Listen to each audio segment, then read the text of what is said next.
Seandainya kita ini disuruh baik kepada orang yang tidak punya hubungan darah dengan kita, maksudnya adalah yang tidak satu buyut dengan kita, yang tidak satu mbah dengan kita saja, kita disuruh berbuat baik sama mereka, apalagi kepada manusia-manusia yang punya hubungan darah dengan kita.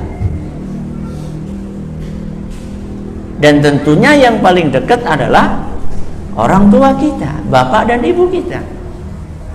Tentu mereka adalah manusia yang paling berhak untuk mendapatkan perbuatan baik kita. Kalau kita bisa baik sama teman, kenapa kita tidak baik sama ibu kita? Kalau kita bisa baik sama istri kita, kenapa kita tidak bisa baik kepada ayah kita? Kalau kita bisa senyum kepada bos kita, kenapa kita tidak bisa senyum dengan orang tua kita? Mereka adalah manusia-manusia yang lebih berhak untuk kita sikapi dengan sikap yang baik. Hadis yang sering kita dengar, dalam Bukhari dan Muslim, dituturkan oleh Abu Hurairah radhiyallahu anhu. Beliau bercerita, jaa rajulun ila Rasulillah sallallahu alaihi wasallam faqala. Pada suatu hari datang seorang menemui Nabi sallallahu alaihi wasallam sambil bertanya, "Ya Rasulullah, man ahaqqun nasi bihusni sahabati?"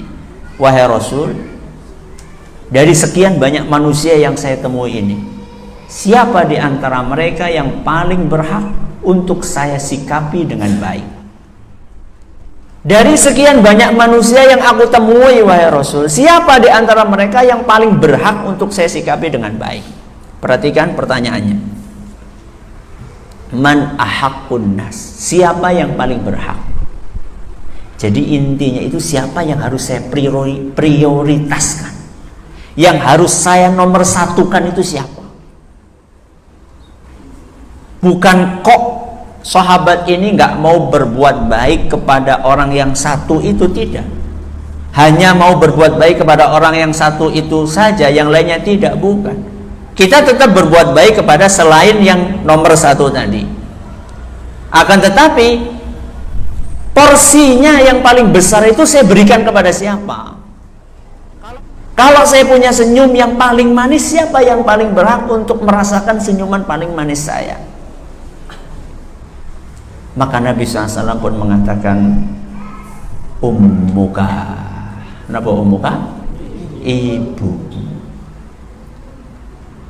Yang paling berhak engkau senyumi dengan senyuman termanismu adalah ibu. Yang paling engkau berhak, yang paling berhak untuk engkau sapa dengan bahasa terhalusmu, kromo inggilmu, itu adalah ibumu. Sahabat itu bertanya lagi kepada Nabi sallallahu alaihi wasallam, "Tsumma man?" Terus habis ibu siapa? Tadi kan dia bertanya siapa yang harus dinomor satukan. Berarti sekarang dia tanya nomor 2. Nomor 2-nya siapa wahai Rasul?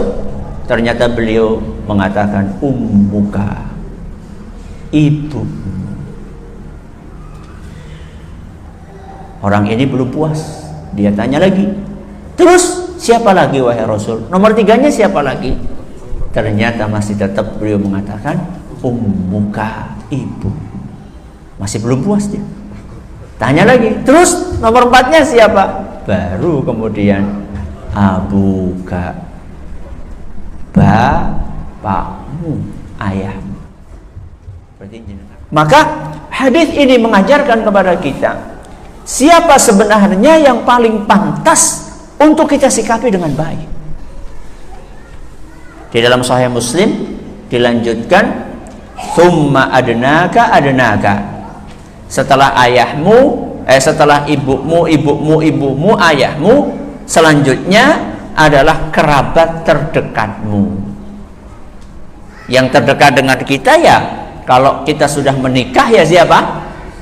Ya pasangan kita. Kalau bapak-bapak berarti istrinya, kalau ibu-ibu berarti suaminya. Itu yang paling berhak untuk kita senyumi dengan senyuman yang termanis, yang kita miliki setelah ayah dan ibu kita, setelah ibu dan ayah kita.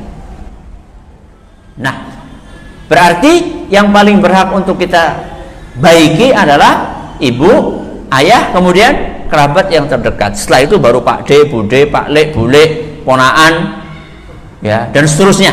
Pokoknya siapa yang terdekat, menjauh.